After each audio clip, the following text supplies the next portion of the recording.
Te damos muchísimas gracias porque nos das la vida y la salud.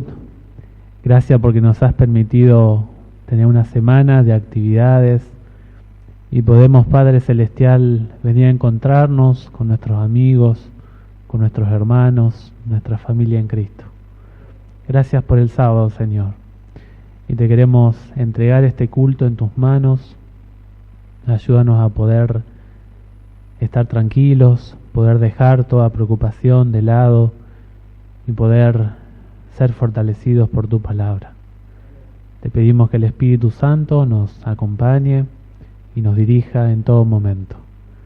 Perdona nuestras ofensas y nuestros pecados. En el nombre de Cristo Jesús lo pedimos. Amén. Muy feliz sábado para cada uno de ustedes. Es una alegría poder estar aquí hoy. Qué gusto es verlos bien. ¿Cómo han pasado la semana? ¿Seguros que bien? ¿Sí? Bueno, capaz que fue una semana complicada, con mucho frío.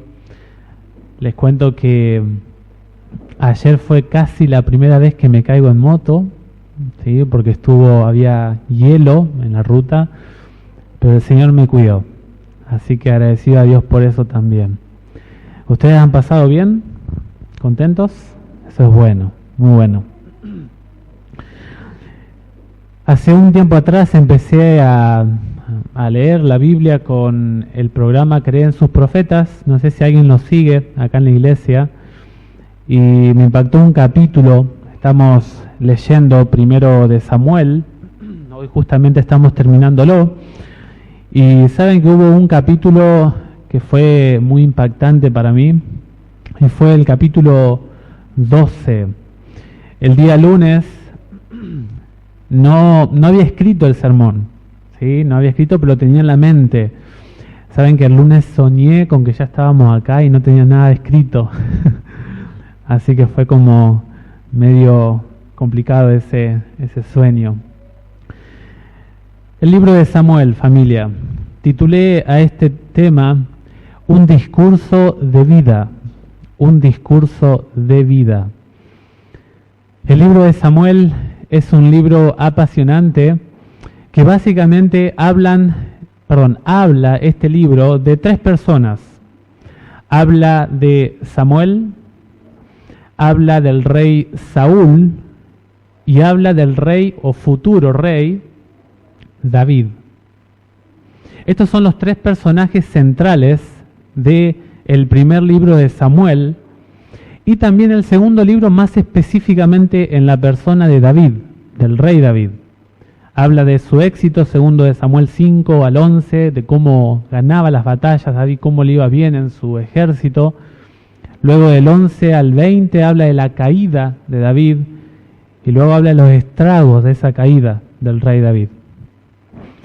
Pero quisiera concentrarme en la persona de Samuel. Vamos a hablar un poquito, unos minutos, no sé qué hora es, pero hablemos un momento acerca de su biografía. Saben que Samuel nació en una etapa complicada. El nacimiento de Samuel fue un milagro. Saben que la Biblia dice que había conflictos en el matrimonio de Elcaná y Ana. Nació en un contexto de una familia en problemas. Había una competencia atroz, feroz, entre las dos esposas de Elcaná. Y Ana, la Biblia no dice que era estéril, dice que no podía tener hijos. Son dos cosas diferentes, tanto lingüísticamente como biológicamente. ¿Sí? La Biblia dice que Ana sufría mucho esta situación, no podía tener hijos. Y la Biblia dice que hizo una oración. Yo creo honestamente que el éxito en la vida espiritual, social, porque Samuel fue sacerdote, estamos hablando más o menos del 1100 antes de Cristo, para que se den una idea, 1100 años antes de Cristo. Samuel fue un juez, Samuel fue profeta y Samuel fue sacerdote. triple función se concentraba en una persona. Era una persona muy influyente en el pueblo. Y yo creo que este éxito de Samuel se debe a la oración de su madre. Cuando una mamá ora, el futuro de ese hijo puede ser grandioso. Yo le voy a preguntar al Señor, tengo una duda, ¿no? Si esto es así, pero es una hipótesis personal. ¿Será que el éxito de Samuel comenzó por la oración poderosa de su mamá? Y saben que la vida de Samuel fue intachable. Samuel nació en un contexto complicado. Miren, acompáñenme al primer libro de Samuel, en el capítulo 3. Primero de Samuel 3, que de paso, dentro de cuando la mamá lo destetó y fue llevado al templo, los hijos del pastor del momento, del sumo sacerdote Elí, hacían desastres, cometían pecados inmorales. No solo que nació en una familia con problemas, sino que el ministerio del sacerdocio en el momento estaba siendo mal representado ante el joven Samuel. Y no solamente esto, sino que la Biblia dice que había escasez espiritual en los tiempos de Samuel. La Biblia dice en el versículo 1, el joven Samuel, capítulo 3, versículo 1, servía al Señor en la presencia de Elí. La palabra del Señor era rara en aquellos días y la visión no era frecuente. ¿Qué significa esto? Que Dios no mantenía una comunión tan profunda con el pueblo en los tiempos de Samuel. La situación, la condición espiritual de los tiempos de Samuel era tan triste, tan decadente, que la ausencia de Dios se manifestaba. Este es el contexto. Inclusive en 1 Samuel 2:17 dice, los hombres menospreciaban los sacrificios de Jehová. El sistema del sacerdocio, del santuario, el centro era Cristo Jesús. Si se destruía el santuario, se menospreciaba la persona de Cristo. Y la Biblia dice que en el tiempo de Samuel, los hombres echaban abajo a Jesús. Toda la serie de ceremonias, todo el conjunto de ritos que al pueblo lo llevaba a pensar en Cristo Jesús, la gente decía, eso no sirve. Los hijos de Elí hacían cosas inmorales. Samuel, como les dije, fue un gran líder. Desarrolló en su persona el espíritu de la profecía. Fue un juez, que un juez eran personas que Dios levantaba no para hacer leyes, porque las leyes divinas las había dado Dios. El juez, la función del juez era legislar al pueblo. ¿Qué significa eso? Le hacía recordar al pueblo las leyes de Dios. Hacía volver el corazón del pueblo a los principios legales de Dios.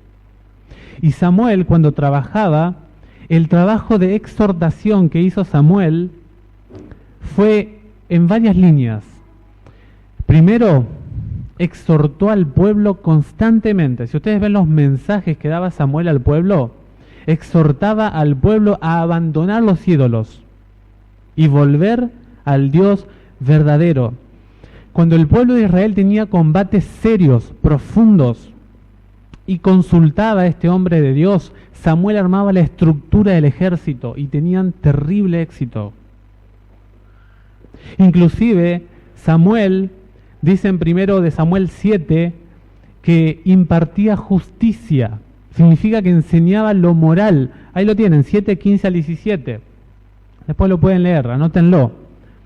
Pero dice que Samuel conducía en equidad al pueblo. enseñaba la ley moral del Señor. Se cree que Samuel, por lo que nos da el libro de Samuel, conocía muy bien la enseñanza de los primeros o las primeras colectividades de profetas. Se podría decir que Samuel fue el administrador de los inicios de las escuelas de los profetas. Él fue uno de los maestros, de los referentes. ¿Qué ocurría en la escuela de los profetas? Eran jóvenes que se preparaban para el ministerio profético. Estaba el corazón espiritual de Dios allí. Y Samuel fue uno de los que impulsó, fue el propulsor de esta escuela de los profetas.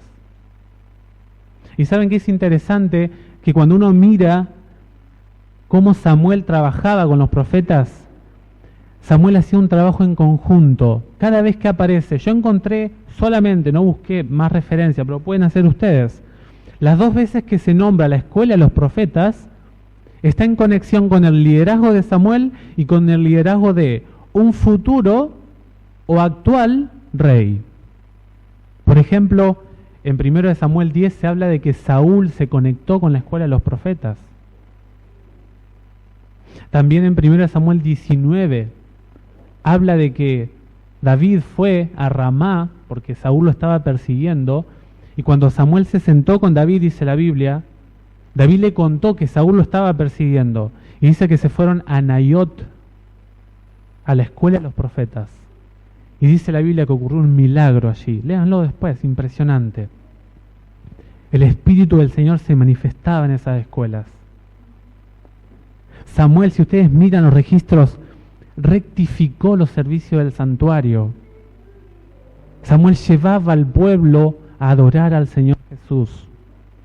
Samuel entendió que el centro, el corazón del pueblo, en el ambiente, el entorno espiritual, era el santuario. Pero saben, los hijos de los líderes no están exentos de cometer errores. ¿Alguien se acuerda cuántos hijos tuvo Samuel? Qué pregunta, ¿eh? 2, muy bien. Un poquito más seria la pregunta. ¿Se acuerdan los nombres? Muy bien. ¿Joel era el mayor o el menor?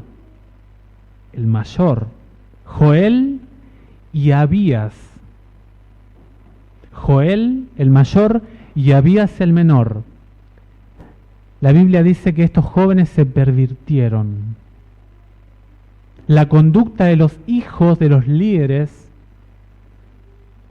influyen en el pueblo, en la iglesia. Por eso, si usted, mi hermano, es líder, si tiene hijos, ore al Señor para recibir sabiduría. ¿Saben?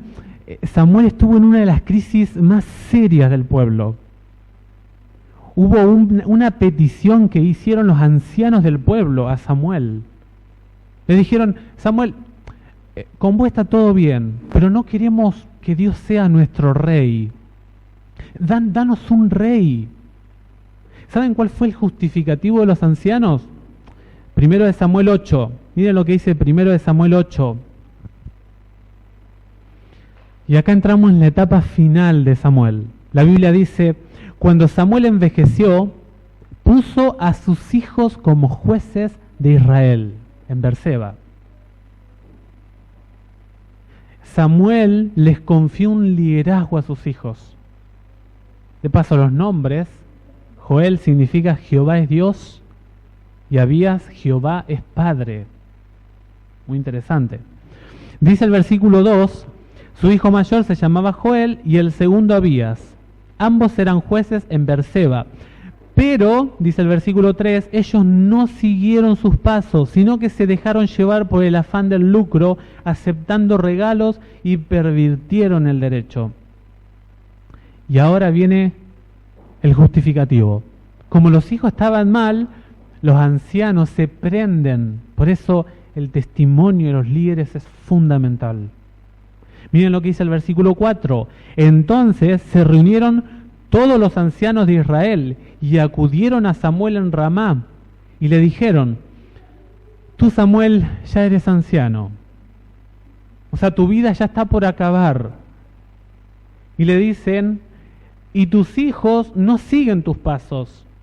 Ahora danos un rey para que nos gobierne, como lo tienen todas las naciones.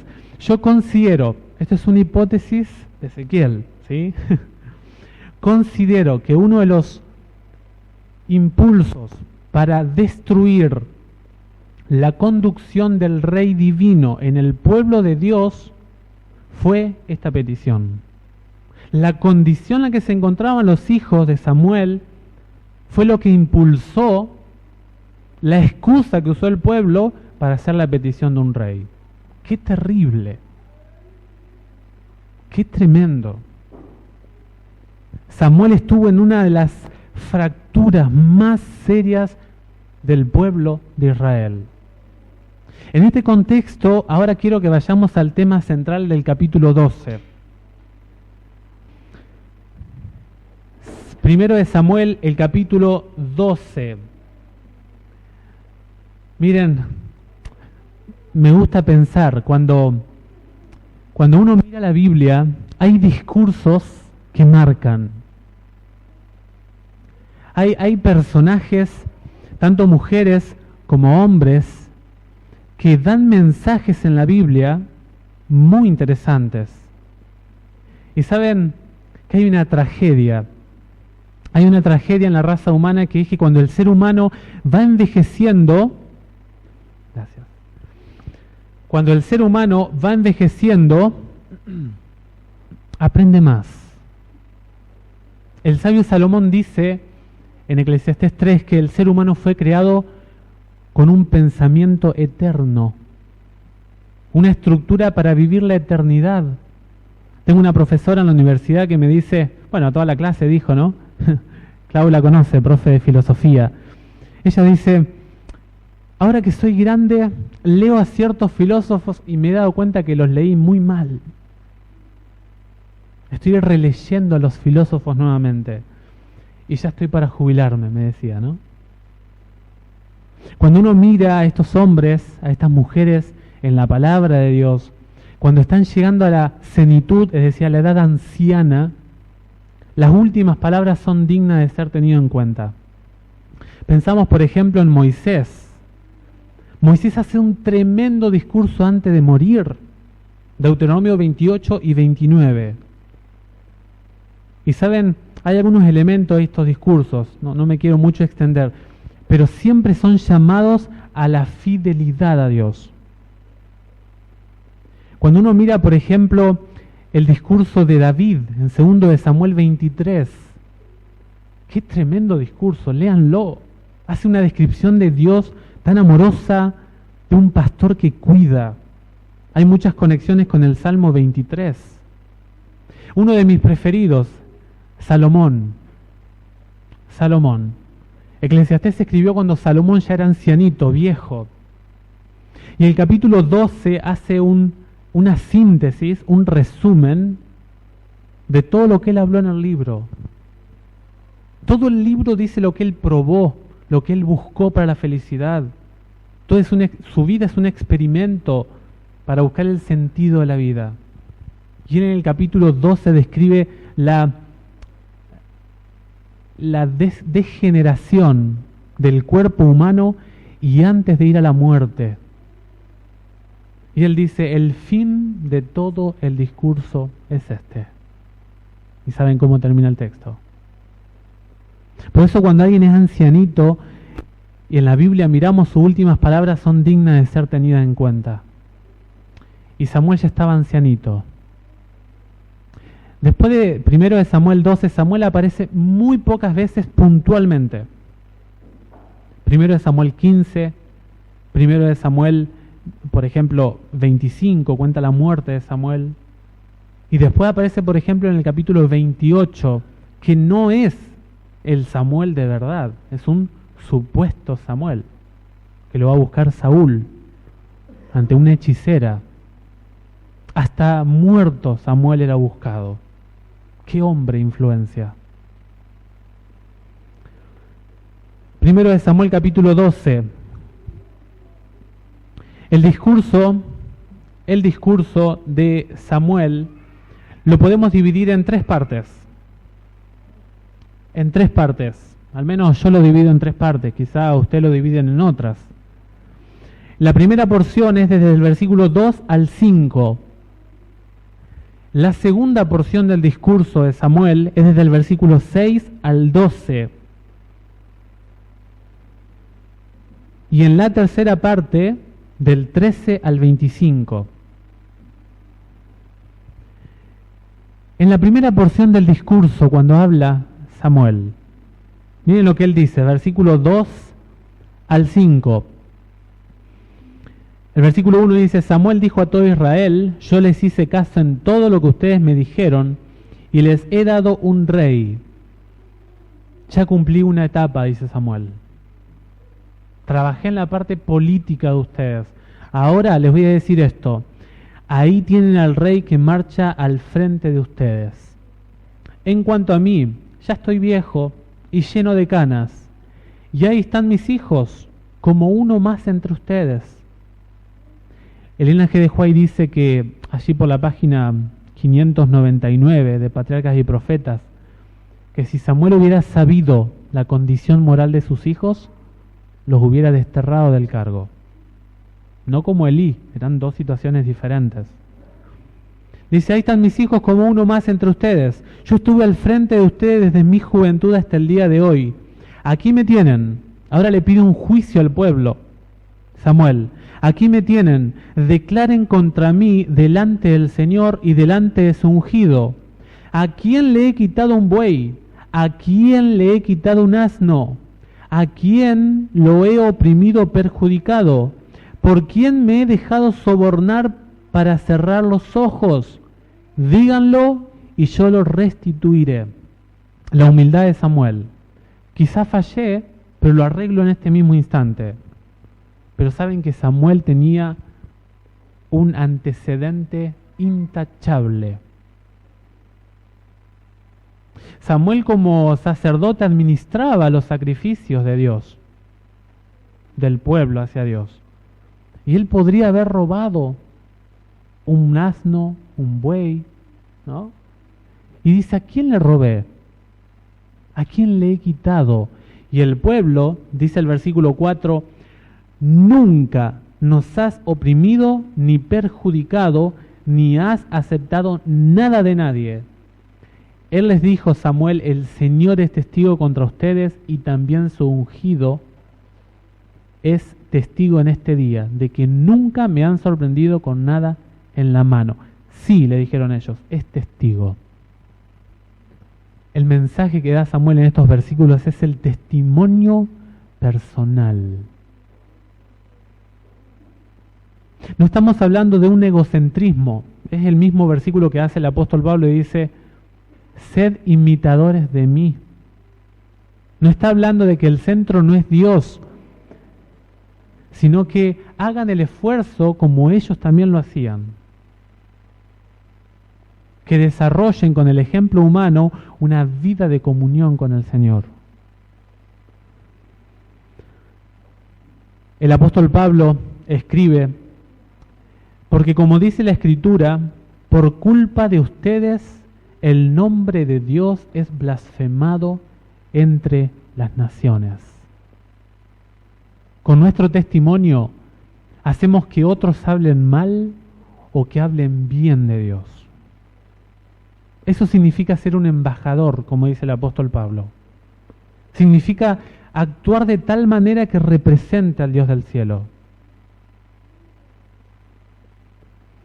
Saben que cuando el pueblo de Israel fue sitiado, en especial por el imperio babilónico, Ezequiel, que estaba en el río Quebar, dijo: y al llegar a las naciones a donde habían ido, profanaron mi santo nombre, haciendo que se dijera de ellos: son el pueblo del Señor, pero han tenido que salir de su país.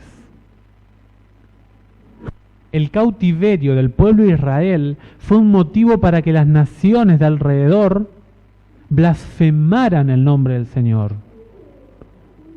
Y no estamos hablando acá en la experiencia de Samuel del testimonio hacia los de afuera. Estamos hablando hacia la iglesia. El pueblo de Dios era la iglesia del momento. Cuando la iglesia me mira a mí, y no estoy hablando a los líderes, estoy hablando de que todos en algún aspecto en la vida somos ministros del Señor. Todos en algún aspecto de nuestra vida tenemos un círculo de influencia ante el otro. No simplemente el pastor, el anciano.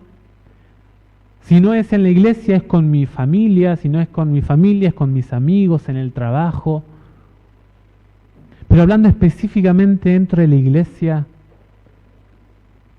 ¿cómo nos ven? Podríamos, como Samuel, pararnos aquí y hacer un examen de nuestra vida y cómo nos calificarían. Jesús dice que de esta manera, diría Cristo, en Mateo 5, 14 al 16, ustedes son la luz del mundo. Ustedes son la luz del mundo. Y luego dice en el versículo 16 que cuando los hombres vean esa luz, alabarán al Padre que está en los cielos. Elena G. de White lo representa de esta manera: Dios conduce a su pueblo paso a paso, coloca a sus seguidores en diferentes situaciones a fin de que se manifieste lo que hay en el corazón. Tremenda cita. ¿Cómo se revela mi vida personal? Cuando Dios me permite en ciertas circunstancias demostrarlo. Dios nos coloca en esas circunstancias para poder evangelizar. Luego, la segunda parte, la parte del discurso de Samuel, este discurso de vida. No nos da el tiempo para leer todos los textos, pero pueden leerlo. La segunda parte es del 6 al 12. ¿Saben? Lo que hace Samuel aquí es un repaso de la historia pasada. Llama al pueblo a recordar cómo Dios condujo en cada momento. Aproximadamente lo lleva unos 400 años antes, con Moisés, con Aarón. Habla con el pueblo acerca de Jacob cuando va a Egipto, cómo Dios lo libró con las plagas. Un milagro de Dios. Y luego habla acerca de la historia de los jueces y llega hasta el pedido del rey. Hace un llamado a recordar el pasado. Saben, mis hermanos, corremos nosotros como iglesia de olvidar nuestra identidad. George Santayana, un filósofo español, una frase muy conocida de él, dice: aquellos que no consiguen recordar el pasado están condenados a repetirlo. Pasa algo hoy en día en el ser humano que nos olvidamos del pasado. Nos olvidamos de nuestra historia. Hay un artículo que estuve compartiendo con ustedes hace un tiempo atrás. Dice: ¿podemos ser considerados todavía el pueblo de la Biblia? Se los leí en mi escuela sabática hace un tiempo atrás. Hay estudios sociológicos que muestran que después del primer siglo de existencia de un grupo, que ese nacimiento de ese grupo se hace para reformar la cultura en la que vive, tiende a perder su identidad. El pueblo de Israel en los tiempos de Samuel había perdido su identidad. Y ya Samuel, anciano, ahora les dice: recuerden el pasado, no se olviden. El apóstol Pablo diría: todas estas cosas les acontecieron como ejemplo y son escritas para nuestra amonestación sobre quienes vivimos en el tiempo del fin. 1 Corintios 10:11. Todo esto que estamos viendo del pasado está para nuestra enseñanza. Cicerón, un político romano, miren lo que escribió acerca del pasado.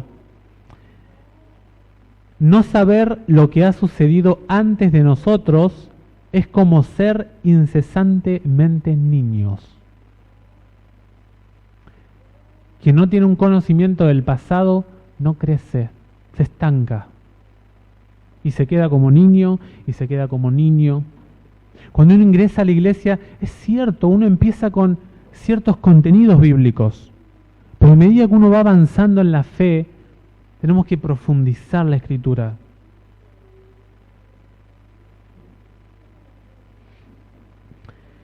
Y la profeta Ellen White dice esto: como he participado en todo paso de avance hasta nuestra condición presente, al repasar la historia pasada puedo decir: alabado sea el Señor. Al ver lo que Él ha hecho, me lleno de admiración y de confianza en Cristo como director. Y luego viene esta parte que es muy conocida. No tenemos nada que temer en el futuro, a menos que olvidemos la manera en que el Señor nos ha conducido. Y generalmente terminamos ahí la frase, ¿no? Generalmente la cita la acabamos ahí, cómo el Señor nos ha conducido en la etapa pasada. Pero luego dice, y lo que nos ha enseñado en nuestra historia pasada. ¿Aprendemos de las lecciones pasadas o repetimos los errores? Samuel hizo esto, recordar al pueblo su historia. Oh pueblo, no pierdan su identidad, le dice Samuel. Y la etapa final del discurso, del 13 al 25, Samuel hace una exhortación al pueblo. Exhorta a la obediencia y a la fidelidad al menos 3 veces. A ser obedientes y a ser fieles al Señor. En los versículos 14, 20 al 22 y el versículo 24. Y al menos 2 veces en contra de la infidelidad. Le dice, manténganse fieles, sean obedientes al Señor. Pero también habla de las consecuencias cuando uno es infiel, cuando uno es desobediente para con Dios. Leamos el versículo 14. No sé la versión de ustedes, ¿cómo dice? ¿Alguna versión? Versículo 14. Primero de Samuel 12:14. ¿Lo tienen? ¿Alguien? ¿Cómo empieza el texto de ustedes? ¿Alguien que tenga otra versión? Ahí está. ¿Cómo empieza el texto? Sí. Eso es una condición. Un sí condicional. Dice, si ustedes reverencian al Señor, los sirven, si escuchan su voz y no se muestran rebelde a las órdenes del Señor, si ustedes mismos y el Rey que reina sobre ustedes siguen al Señor, tendrán éxito, les irá bien. Todo les irá bien. Pero miren lo que dice el versículo 25. Pero si persisten en hacer el mal, perecerán ustedes junto con su rey. La desobediencia acarrea muerte. Samuel hace un llamado serio al pueblo. Y saben que Dios confirmó las palabras de Samuel con un acto milagroso.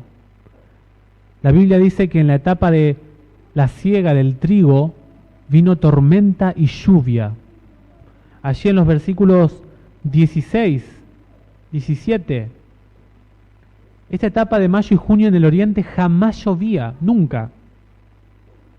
Dios obra un milagro para demostrarle al pueblo que eran verdad las palabras de Samuel. Dios los confirma con un acto milagroso. Dice que vino truenos, una tormenta, una lluvia. Y aquí es otra enseñanza que nos da la palabra. Saben, el pueblo de Israel Estaba contaminado por naciones que adoraban a deidades que tenían que ver con los astros, con los cuerpos celestes. Por ejemplo, estaba Baal, el dios del agua y de la lluvia. Estaba, por ejemplo, Dagón, el dios de los cereales, que administraba la cosecha, que administraba la siembra. Y saben que el concepto de Dios se había distorsionado en el pueblo de Israel. Al ver esta majestuosidad de milagro, la Biblia dice que el pueblo tuvo miedo. Miren lo que dice el versículo 18. Dice, Samuel invocó al Señor y aquel día el Señor envió truenos y lluvia. Todo el pueblo sintió un gran temor del Señor y de Samuel. Y todo el pueblo dijo a Samuel, ruega al Señor tu Dios por tus servidores, y así no moriremos, porque a todos nuestros pecados hemos añadido la maldad de pedir para nosotros un rey. Saben, el pueblo estaba contaminado con el virus del mal concepto del carácter de Dios. Las naciones circundantes creían que a Dios había que calmarlo con sacrificios, que era un Dios sediento de ira, y el pueblo se había contaminado con esta concepción. Pero Samuel corrige con amor este mal concepto. Hoy en día, hay mucha gente que piensa que Dios es un Dios temerario, un Dios atrevido, un Dios malo. Este concepto que se había contaminado el pueblo de Israel. Ese es un extremo. A Satanás le encantan los extremos. Pero otro extremo es el de un concepto de un Dios como Papá Noel, que es un Dios puro amor, que es un Dios que no tiene en cuenta esos pecados. No pasa nada. Tranquilo. Estos son los dos extremos. Pero Samuel corrige cualquier perversión en cuanto al concepto de Dios. Dice la Biblia, versículo 20, pero Samuel dijo al pueblo, no teman, por más que hayan cometido todo este mal, sí, es cierto, han pecado, pero no es que Dios no tiene en cuenta ese pecado. Dice, no se aparten del Señor y sírvanlo de todo corazón. Dios les perdona la falta. Dios es un Dios de gracia, de misericordia, de bondad, pero Dios también es un Dios de justicia.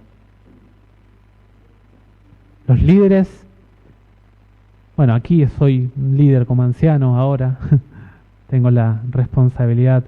Tenemos que corregir cuando hay una perversión del concepto de Dios. Y hoy en día está plagado esta idea. Hablábamos con Riz el otro día. La gente coloca a Dios en una religión. Ayer hablaba con un compañero que trabaja con otro de los chicos que estudió teología, que da clases en otra escuela. Y le sirvieron a este chico pizza con jamón, ¿no? Y me decía Julio, el compañero, sí, yo sé que la religión de ustedes les prohíbe eso, ¿no? Pero no sabía por qué, dice. Creen que el Dios del cielo prohíbe comer saludable. Tenemos que aprovechar esas oportunidades para testificar como lo hizo Samuel. Vemos que la gente tiene conceptos errados de Dios. Tenemos que decir a la gente que tiene que arrepentirse. Yo deseo de corazón que el mensaje que dio Samuel, que miremos al ancianito acá hablándonos, que nuestro testimonio sea de bien para otros, que recordemos de dónde venimos, porque sabremos hacia dónde vamos. Este artículo que estaba leyendo dice que la iglesia adventista está corriendo un riesgo, se está olvidando para qué fue levantada. Este artículo es muy interesante, da datos que en 1980, cuando se hablaba de esta iglesia adventista, de nuestra iglesia, las otras denominaciones tenían respeto. El autor, Alberto Tim, él da datos. Las iglesias, cuando se hablaba de la gente, sabía y se lo catalogaba al pueblo adventista como el pueblo del libro de Dios, el pueblo de la Biblia. Que Dios nos ayude, familia, que Dios nos ayude a hacer el discurso de Samuel parte de nuestra existencia, que esta sea nuestra experiencia. Vamos a hacer una pequeña oración. Querido Señor Jesús, te damos muchísimas gracias porque nos hablaste a través del discurso de Samuel. Qué bendición, oh Dios, poder tener ejemplos de personas en la Biblia que han logrado tener un informe moral intachable. Te quiero pedir por nuestra iglesia, por nuestros hermanos, que por favor podamos testificar para bien con nosotros. También que podamos recordar nuestra historia y que ayudemos a dar un buen concepto de ti, oh Dios. Perdónanos si por ahí testificamos de una manera negativa. Lo pedimos en el nombre de Cristo Jesús. Amén.